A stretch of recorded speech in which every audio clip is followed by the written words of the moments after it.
matériaux. Les métiers cathédraux, les spécialistes les divisent en binômes.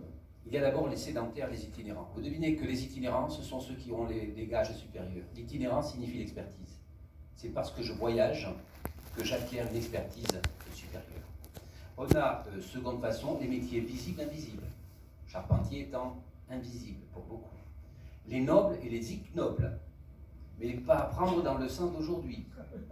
Nobles, c'est bien sûr les métiers de la pierre, éventuellement les métiers du bois, et les ignobles, ce sont des métiers dont je tais le nom pour qu'on les retrouve dans quelques minutes. On parle aussi, comme pour le clergé, de haut clergé, bas clergé, de haut métier, de bas métier. Parmi les métiers nobles, parmi ces métiers qui sont à la fois nobles mais invisibles, les métiers du bois, les charpentiers. Voilà une vue d'une forêt de cathédrale. Si l'on n'y rentre pas, on ne peut pas deviner à quoi ça ressemble. Quand on vous dit pourquoi Notre-Dame de Paris, du moins la forêt, a flambé, ce n'est pas forcément le bois en tant que tel, c'est souvent la poussière qui est un élément qui pose problème. Voilà la forêt de Notre-Dame de Paris, quelque temps avant l'incendie. Et dans cette forêt de Notre-Dame, au Poinçon, là où il y avait la flèche, j'y reviendrai à la fin de mon intervention, vous avez une plaque qui rend hommage aux compagnons charpentiers, d'où l'équerre et le compas. Ne voyez aucune présence maçonnique dans la charpente de Notre-Dame de Paris. C'est une présence hommage aux compagnons charpentiers avec l'équerre, le compas et l'outil des charpentiers qui s'appelle la bisécu, qui est l'outil qui permet de travailler la planche. Métiers invisibles, mais ils sont là. Nos amis charpentiers métiers du bois, ils vont aussi se spécialiser en faiseurs d'engins de levage. Car tous les engins de levage qui auront des noms assez intéressants, la grue, on oublie que c'est le nom d'un animal d'abord. J'y reviendrai après, mais la grue, l'écureuil, vous savez cette roue, ben, ce sont des métiers et des gens qui ont une fonction très particulière. Et les vitraux vont nous raconter cet univers des métiers. Alors bien sûr, vous allez souvent trouver les métiers du bois, les métiers de la pierre. Mais on va nous montrer progressivement le maître d'œuvre, le maître d'ouvrage, mais une catégorie qui est très importante, le manœuvre, qui lui, éventuellement, est le seul à ne pas être payé. Je dis bien éventuellement. Dans tous les cas, il sera logé et nourri, donc il trouvera son compte. Les manœuvres. Les gâcheurs de mortier, que l'on va appeler dans beaucoup de livres les morteliers, avec un L ou avec deux L, les deux orthographes sont correctes. Le gâcheur de mortier appartient à la famille des pierreux, mais de lui seul, du maître mortelier, dépendra la longévité de l'édifice cathédral. Parce que son mortier va participer à la durabilité des joints notamment et de l'agrégation des pierres en question. Et on entre dans ces métiers de la pierre. Alors bien sûr, les maçons. Le terme de maçon, en latin, positores, ceux qui posent la pierre. Cubitores, ceux qui posent les pierres cul sur cul. C'est l'expression d'époque, couche contre couche. Maçon, tailleur de pierre. Donc ils sont payés sensiblement pareil. Par contre, celui qui ici est capable de mettre en image la pierre, lui il a des gages, et les livres de compte sont là pour nous le rappeler, des gages ô combien supérieurs. Et on a dans les vitraux la représentation, puisqu'il travaillait soit assis, comme le suggère l'image de droite, mais le plus souvent il travaillait debout, avec une colonne ou une pierre légèrement inclinée, et il travaillait. Là vous avez un maître imagier et son disciple qui travaillent. Mais vous devinez que le maître imagier, celui qui est capable de réaliser ici donc ces colonnes, mais attention, torsadées, et mieux encore, nous sommes à droite à Strasbourg, avec ce qu'on appelle la colonne des musiciens, les anges musiciens. Il faut être capable, il y a une expertise. Et quand vous observez la finesse de ces visages, on comprend quand même que l'imagier sur le chantier cathédral, il est rare. Et selon la vieille loi, ce qui est rare est cher, les maîtres imagiers, les compagnons imagiers, sont très très recherchés. Et vous devinez que celui qui est capable, pourquoi l'ange de Reims a-t-il eu cet impact dans l'imaginaire? Bien sûr, c'est l'esthétique de l'ange lui-même, hein, la grâce qui se dégage, mais surtout, c'est l'expression du visage. Arriver dans ce XIIe siècle, XIIIe siècle, à rendre dans un visage une expression aussi lumineuse, en quelque sorte, il y a un art que possède très peu d'imagiers. Donc, vous voyez, la famille des maçons tailleurs de pierre, elle se décline en plusieurs familles. Il faut ajouter chez les maçons tailleurs de pierre et imagiers un quatrième métier qui est étroitement lié, qui est le peintre imagier, que l'on oublie systématiquement, qui est parfois l'imagier lui-même. Vous devinez que l'imagier, lui, ne va pas s'embêter à passer trop de temps à peindre, à mettre en couleur son image. Ce seront des métiers qui vont se spécialiser, à l'extérieur comme à l'intérieur. Je ne vais pas vous faire un cours sur la symbolique des couleurs, mais sachez que toute couleur qui est représentée de manière composite, de manière striée, évoque toujours le mal. Dès qu'on mélange les couleurs, dès qu'on les croise, c'est le mal. Et dès que la couleur est unique ou unifiée, c'est le bien. Ici, vous avez le bourreau qui décapite l'évêque martyr. Donc le bourreau correspond à cette symbolique de bris de pantalon strié. Mais la couleur est importante dans la grande cathédrale. Et la première couleur, n'oubliez jamais, c'est la fresque. La peinture, pintura fresca, peinture fraîche qui va donner la fresque. Et vous avez beaucoup de fresques cathédrales qui vont disparaître, bien sûr, au profit du verre. Pendant longtemps, c'était la fresque qui mettait en image, et dès que les maîtres verriers vont profiter de l'essor gothique, la fresque ne va pas disparaître, mais va être déclassée. Mais elle existe encore. Ici, c'est à Amiens. Voilà comment nous voyons les cathédrales aujourd'hui. Et faites cet effort, s'il vous plaît. Regardez comment voyait le peuple médiéval le même portail. Si l'on oublie ça, on ne comprend pas, on ne peut pas comprendre l'impact qu'avait l'édifice cathédral dans l'imaginaire médiéval. Dans des villes aux rues étroites, aux rues sombres, vous rentrez sur un espace souvent dégagé par vie, et vous aviez face à vous, face à des maisons peu hautes, très étroites, très obscures, quelque chose qui était lumineux, avec le soleil, et qui était peint. Alain Erland de Brandenburg, son best-seller s'appelle « Quand les cathédrales étaient peintes ». Je vous invite à lire ce livre qui est fabuleux. « Quand les cathédrales étaient peintes ». Voilà à quoi elles ressemblaient. Donc vous devinez que le peuple médiéval, qui ne sait ni lire, ni écrire, dit-on, même s'il y a des érudits, est frappé par ceci.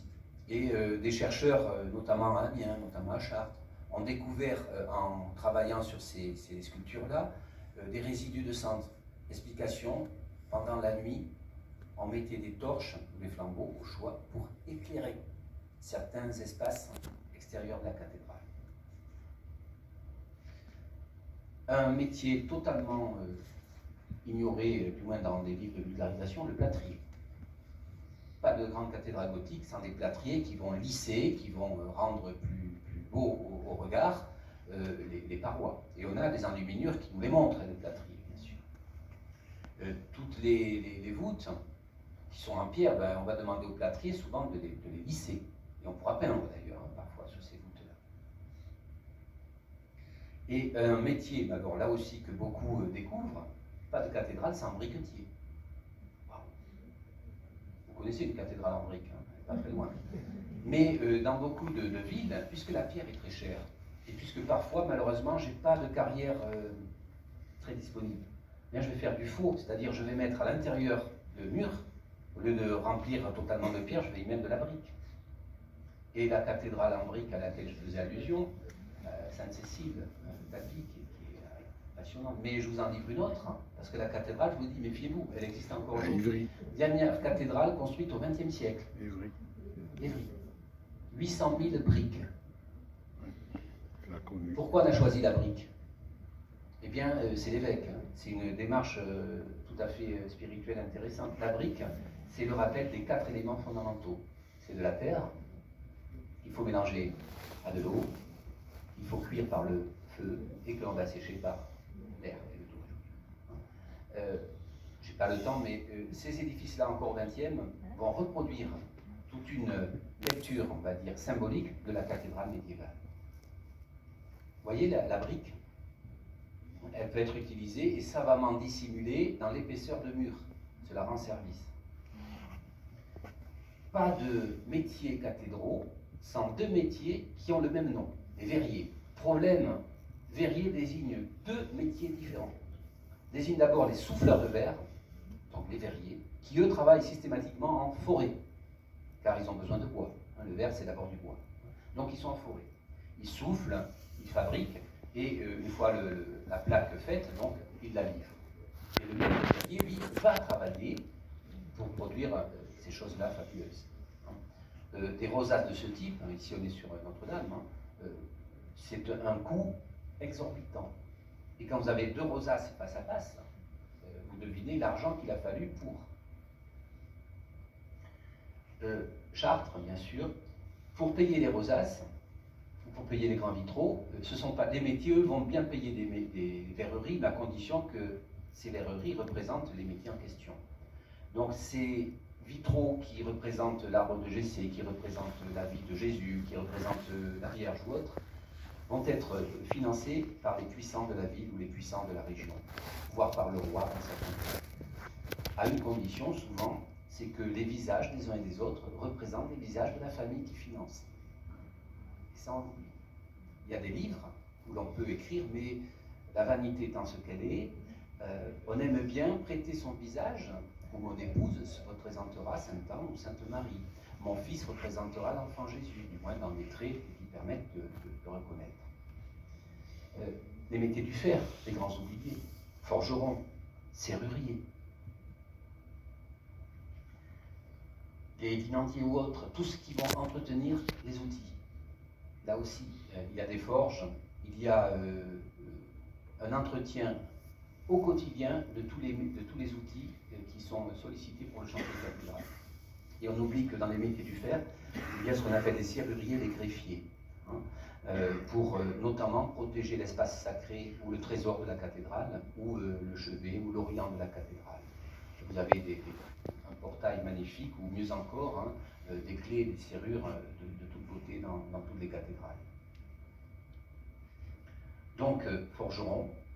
Le maréchal ferrant est un œuvrier de cathédrale, parce qu'il faut ferrer tous les animaux qui transportent, qui participent au chantier. Il faut réparer les outils, entretenir les fers, fabriquer le nouveau fer. Donc, dans tous les livres de comptes, on a tous les métiers du fer qui sont convoqués.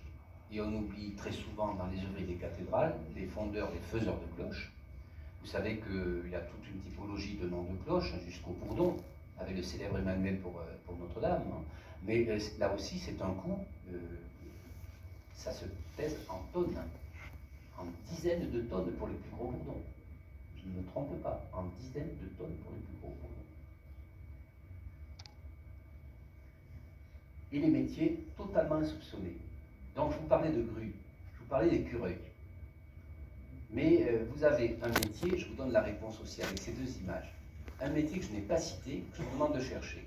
Et sans ce métier, pas de cathédrale possible. Et il vous crève les yeux sur ces deux vignettes. Alors, vous allez me dire, les faiseurs d'échafaudage. Très bien, mais c'est valable que pour une vignette. Vous avez raison, il y a des entreprises spécialisées, issues des charpentiers, pour les échafaudages. Mais dans les deux vignettes, il y a un métier commun, qui fait partie des métiers invisibles. Alors, je vous le donne parce que, vous allez me dire, ça commence à bien faire, les cordiers. Pas de cathédrale sans des cordiers, mais experts. Voilà. Et sur cette image-là, bon, vous avez l'échafaudage, vous avez les cordiers, vous pouvez mesurer, les cordes aussi servent à préparer les échafaudages. Mais un métier, alors, auquel vous n'auriez jamais pensé, mais qui est présent dans tous les livres de comptabilité et dans énormément de miniatures, vous l'avez au fond de l'image à droite, le puisatier. Car il faut de l'eau pour le mortier, pour les altérer, pour les fers, etc., etc. Les couvreurs. Titre de l'image, construction du temple de Jérusalem. Et vous avez le roi Salomon qui inspecte le chantier. Je voudrais vous mettre en garde, j'arrive vers ma conclusion, contre des lectures totalement décalées de la démarche historique qui nous oblige. À savoir, vous avez des labyrinthes qui sont circulaires, de forme octogonale ou autre. Et on a écrit le pire ou le meilleur sur ces labyrinthes, signes ésotériques du savoir caché des bâtisseurs. Les bâtisseurs n'ont jamais été des ésotéristes convaincus, c'était des gens de métier. Et ils répondaient à des commandes et à des demandes. Quand vous avez un labyrinthe dans une cathédrale gothique dédiée à Notre-Dame, on ne s'y perd jamais dans ces labyrinthes. 1. Et 2, ils ont vocation de permettre au peuple médiéval d'accomplir un pèlerinage qu'il ne pouvait pas faire matériellement. Sous-entendu, je vais à Jérusalem, je vais au centre du labyrinthe. D'accord ? Le labyrinthe de Chartres, qui est à gauche de l'image, de mémoire, c'est 266 mètres. Donc vous êtes à genoux, en prière, 266 mètres à parcourir, x 2. Donc vous méditez. Hein. Et ce sera Jérusalem, ce sera Rome, ce sera Saint-Jacques à un moment donné, mais en aucun cas ces labyrinthes ne sont porteurs d'autres messages qu'une fonctionnalité permettre aux chrétiens de se transposer symboliquement à Jérusalem, également permettre une réflexion, mais aussi, et c'est le cas notamment à droite, pour certains historiens, notamment architectes, c'était peut-être aussi le plan de piliers, de matrice de piliers. C'est le cas notamment du labyrinthe qui a disparu à Reims, hein, qui pour beaucoup de spécialistes était une matrice, donc un plan posé au sol de la colonne à bâtir. J'en arrive à la conclusion. Vous devinez, je suis allé très vite pour vous présenter différents métiers. Le problème des cathédrales, c'est que c'est un édifice vivant. Donc il naît, on l'a vu, il se développe, il vieillit, il peut mourir. Et si l'entretien n'est pas au rendez-vous. Le problème, c'est que pour entretenir, je ne vais pas dire restaurer, entretenir une cathédrale, ce sont des milliers, des dizaines de milliers d'euros chaque mois. Impossible, impossible. À tel point qu'une cathédrale pose problème aujourd'hui en France, c'est la cathédrale de Beauvais. Beauvais est menacée de fermeture au public, puisque, regardez l'état, j'ai fait ces photos il y a 2 ans, avec un clin d'œil toujours le bois qui vient au secours de la pierre. Hein. Donc on est en train de sécuriser Beauvais hein, avec du bois. C'est impressionnant hein, quand vous entrez dans un Beauvais. Hein. Voilà, puisque bon, la pierre a travaillé, donc bien sûr les maîtres d'œuvre de l'époque n'étaient pas aussi pertinents que peut-être des maîtres d'œuvre d'autres cathédrales. Mais il n'empêche que Beauvais, et dès le départ, on consolide à l'intérieur, mais dès le départ on consolidait à l'extérieur avec ce qu'on appelait des tirants de fer, qui ne sont pas modernes, hein. Enfin il y a de la restauration, mais ces tirants avaient vocation de maintenir en ceinture d'acier tous les contreforts de la cathédrale en question. C'est toujours Beauvais. Fondation œuvre de Notre-Dame, je suis donc à Strasbourg. L'autre problème, c'est qu'il nous faut financer la restauration, l'entretien des statues, qui sont livrées à la pollution, de la voiture, des usines, des nitrates, des phosphates, etc., de la modernité. Donc aujourd'hui, on privilégie de remplacer par des copies, de plus en plus, et l'objet initial, on le remise, on le met en sécurité au sein de fondations, de maisons, musées, comme l'œuvre de Notre-Dame. On nettoie aujourd'hui, et au risque de vous démythifier, on utilise des technologies de plus en plus modernes, telles que le laser, par exemple. Mais on utilise des techniques très très traditionnelles, du noyau de pêche pulvérisé pour enlever, décaper la statuaire. Le laser, bon, il faut vraiment être un expert pour ne pas détériorer, ça se joue au millimètre après. Il y a une maîtrise du geste qui fait qu'on ne confie pas un laser sur la cathédrale à n'importe qui.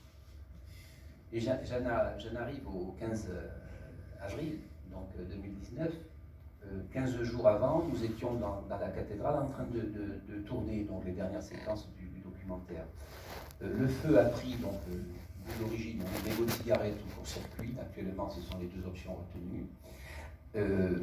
Charpente prend feu. Le problème, c'est que, vous le savez, il y a 400 tonnes à peu près de plomb. Donc, le plomb, lui aussi, va fondre. Et en quelques minutes, c'est l'embrasement total de Notre-Dame.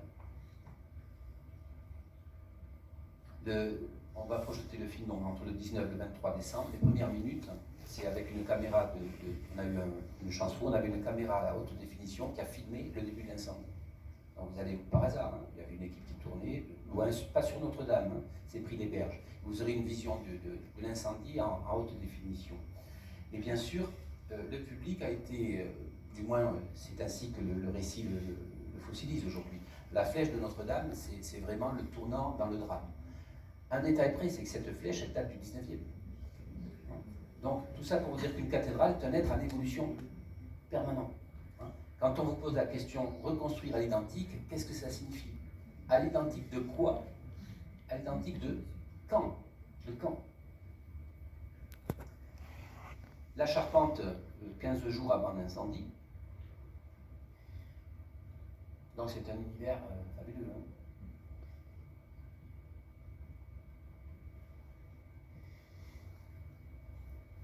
Avec cette fameuse plaque qui rendait hommage au compagnon qui avait été en fonte et qui a fondu, qui n'existe plus, malheureusement. Un détail près, c'est que les compagnons maçons tailleurs de pierre ont reproduit la plaque en question. Et ils l'ont offerte, cette reproduction, à la maire de Paris une semaine après l'incendie.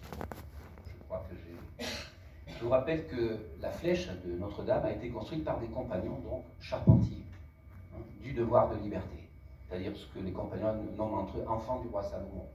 Et ces compagnons-là, donc, encore aujourd'hui, pour devenir charpentier, quelques compagnons, c'est le cas ici, reproduisent la maquette de la flèche de Notre-Dame. Ça, c'est un travail pour devenir compagnon charpentier aujourd'hui.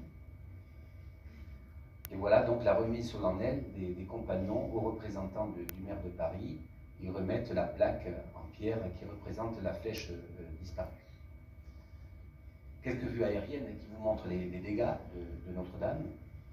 Dégâts colossaux. Quand on vous dit la cathédrale a failli disparaître, elle a failli disparaître, c'est-à-dire s'écrouler, avec le choc thermique, hein, puisqu'on arrose pour éteindre l'incendie, et la pierre avec énormément d'eau comme ça, le contraste de feu et de froid avec l'eau fait travailler la pierre, donc énormément de risques.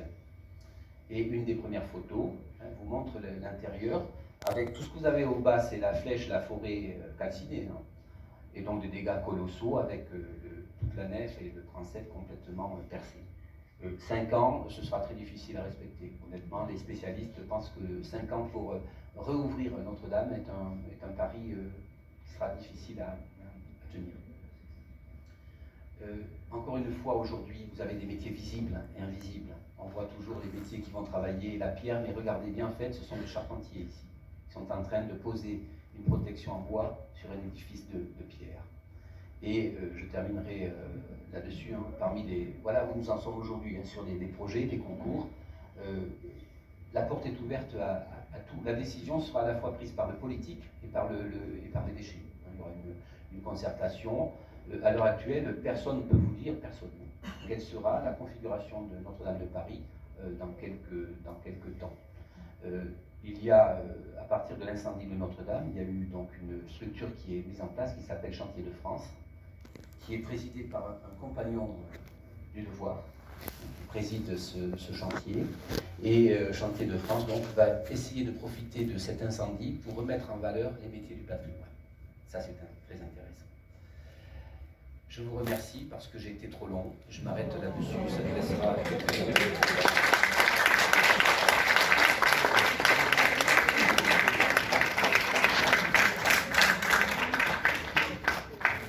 S'il y a des questions, bien sûr, François. Et vous n'avez pas été trop long du tout.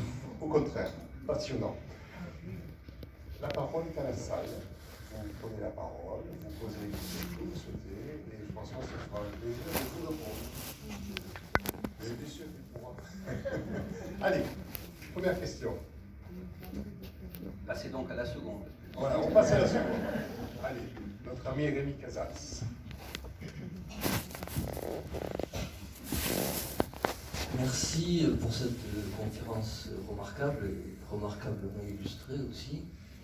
Alors moi j'aurais deux questions. La première, on a vu la question de la tour de Babel et la condamnation de l'orgueil des hommes qui veulent monter très très haut vers le ciel, mais il me semble avoir plus ou moins vu qu'il y avait aussi des concurrences pour que les évêques fassent la cathédrale la plus haute et que les records soient battus.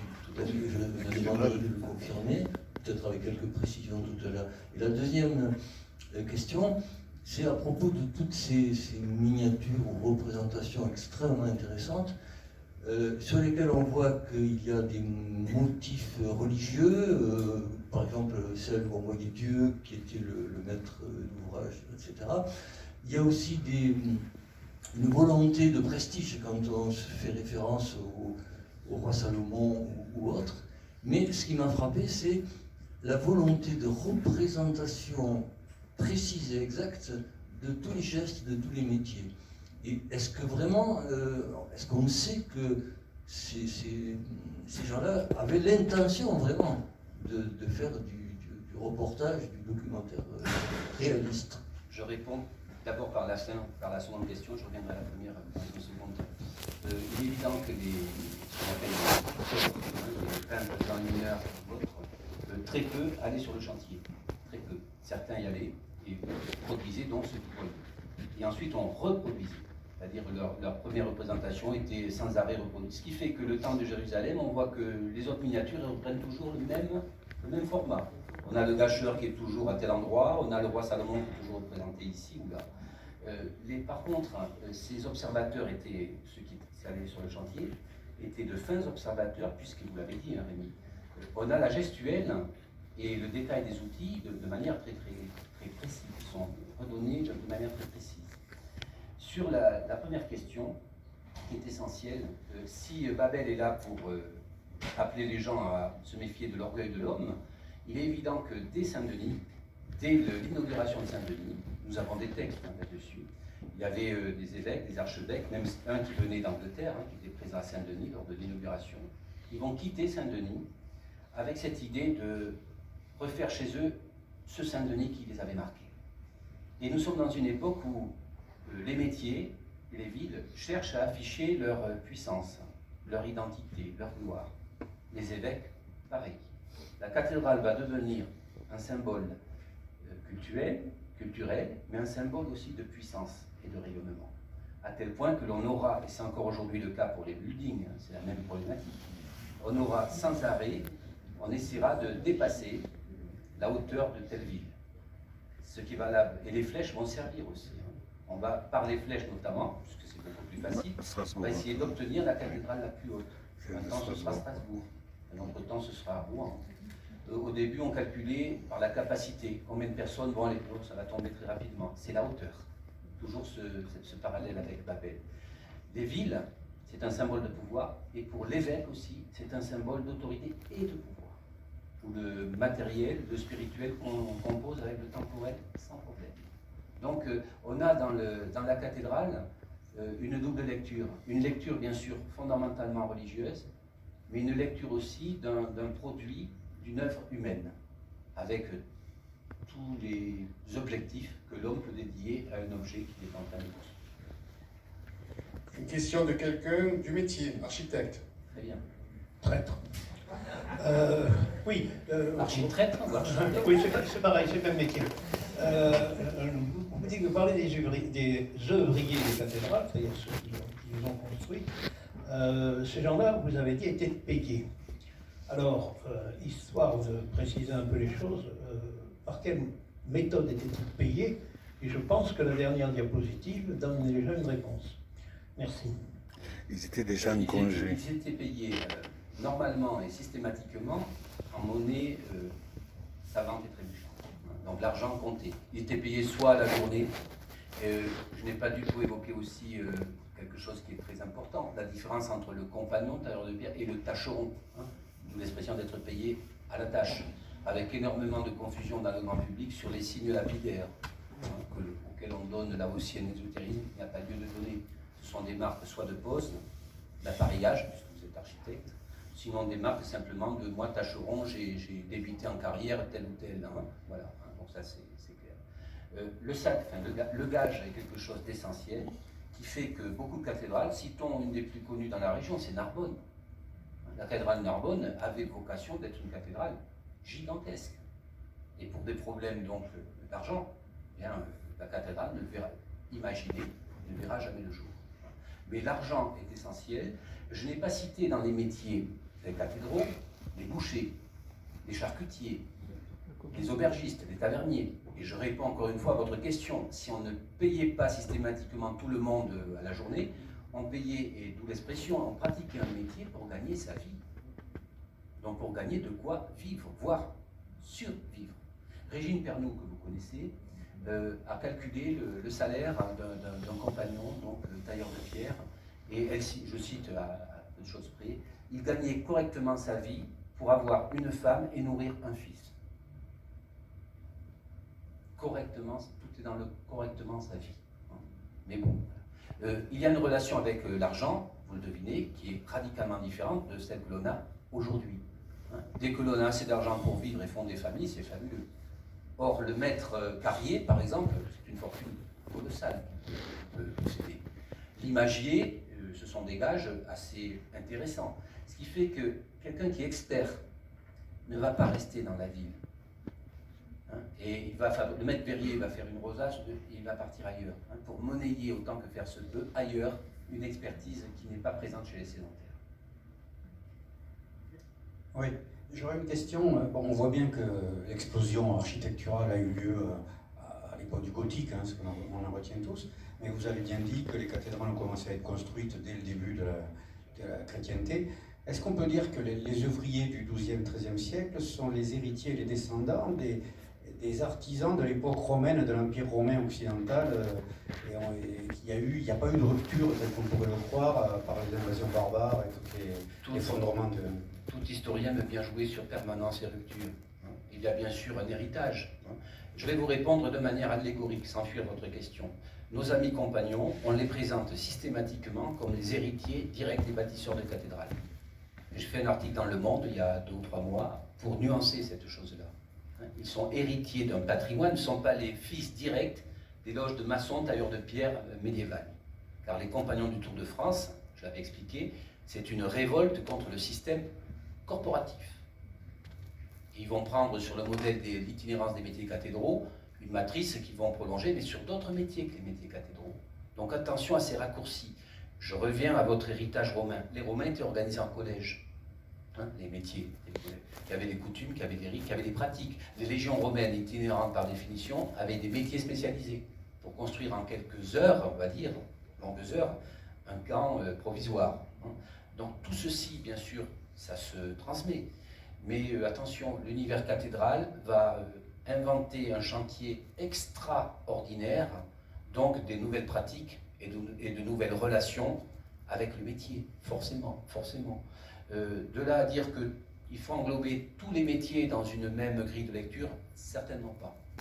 Être tailleur de pierre dans une cathédrale gothique, c'est particulier. Être cordier, c'est particulier. Et je fais allusion à Rémi Casals, qui est spécialiste de la mémoire, hein, des gens du quotidien.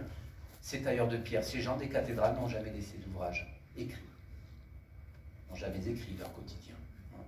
Donc c'est la place aussi de l'imaginaire. Et attention, le but de l'historien, c'est de dire jusqu'où peut aller l'imaginaire à la rigueur. Mais attention, à partir de tel moment, on est peut-être dans l'invraisemblable. Et quand on parle d'héritage, il y a toujours un héritage patrimonial. Les métiers se transmettent, le verbe transmettre est au clé